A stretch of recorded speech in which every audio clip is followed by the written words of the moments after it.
10મા અને 12મા ધોરણ પછી કયું કેરિયર સિલેક્ટ કરવું એ હું તમને નથી કહેવાનું, પણ અમુક બેઝિક સ્કિલ્સ વિશે કહેવાનો છું કે જે તમે આ ઉંમરથી પ્રેક્ટિસ કરશો તો 2 થી 3 વર્ષની અંદર તમે માસ્ટર બની જશો.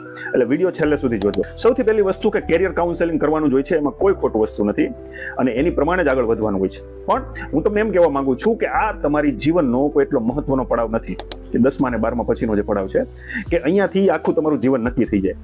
મીન્સ કે તમે જો અત્યારે સક્સેસફુલ હો તો ભવિષ્યમાં તમારે બધું સક્સેસ રહેશે, અને એવી જ રીતે જો તમે અત્યારે ફેલિયર છો તો ભવિષ્યમાં પણ બધું તમે ફેલિયર થશો, એવું કોઈ અત્યારથી નક્કી નથી. બરાબર? એટલે પહેલી વાત છે કે ટેન્શન લેવાનું નથી અને જે થઈ ગયું એ થઈ ગયું છે, જે કંઈ આવવાનું છે એની માટે તૈયાર રહેવાનું છે. બીજી વસ્તુ છે કે ગ્રેજ્યુએશન ફરજિયાત કરવાનું છે. કોઈ ડિગ્રી માટે જરૂર નથી આની, પણ કોલેજ લાઈફ કેવી હોય, એક ડિસિપ્લિન આવે તમારા જીવનમાં, એક સિસ્ટમ તમને સમજાય, એના માટે ગ્રેજ્યુએશન જરૂરી છે. અને મહેરબાની કરીને અહીંયા કોઈ સ્ટીવ જોબ્સના કે માર્ક ઝુકરબર્ગના કોઈ દાખલા ન આપતા. એ બધા હાર્વર્ડમાંથી અને સ્ટેનફર્ડમાંથી ડ્રોપ આઉટ હતા.